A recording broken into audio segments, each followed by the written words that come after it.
When reacting with heat, baking powder creates tiny bubbles of gas that help keep the cake light and fluffy. Baking powder is made up of baking soda, or sodium bicarbonate, and acid salt and cornstarch. When baking powder is mixed in with the other ingredients, the acid salt reacts with baking soda and forms CO2 bubbles. Later, when the batter is heated or put in the oven, the bubbles expand, helping to make the cake rise. Sugar is the king of ingredients while making a cake. Not only does it provide as a sweetener, but it also absorbs water while baking and helps trap moisture. Keeping the cake moist is crucial and can be hard when making cake from scratch. Whoever enjoys the cake should need nothing more than a glass of milk to go with it. Sugar is a carbohydrate, which means it is made up of carbon, hydrogen, and oxygen atoms. Sugar is needed in baking because it prevents too much gluten from forming, which will make a cake too dense. Gluten, though, does play well with sugar because the gluten will trap the CO2 bubbles produced by the sugar. Not only are eggs used to keep the cake moist, but they serve as a glue in the cake. Since eggs are made up of protein, they harden when they get hot, which holds the cake together.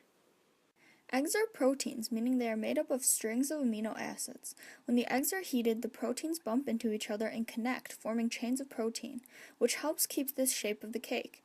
Eggs also bring the water and oil together because some of the Oil, specifically vegetable oil or canola oil, used in baking make the baked goods more moist and tender, but also rich in flavor.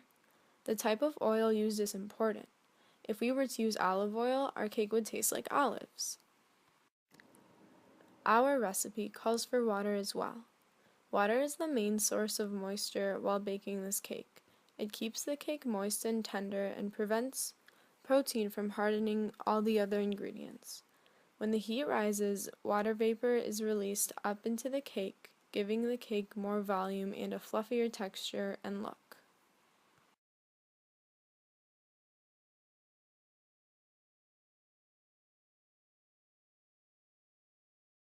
We used a non-stick molded cake pan to make the Big Top cupcake. We needed to use this specific pan to make the cake a certain shape. The Teflon coating is made so that the cake does not stick to the pan and is much easier to remove. Teflon is the brand name for polytetrafluoroethylene. Fluorine atoms are tightly bonded to carbon atoms so that everything slips off the surface of the pan. To get the Teflon to stick to the metal part of the pan, the metal must first be sandblasted to create a rough surface. It is then applied in coats. The first coat seeps into the tiny holes caused by the sandblasting. The Teflon is then baked into the pan so that it will stick to the metal, and the final coat is applied to create a smooth, non-stick surface.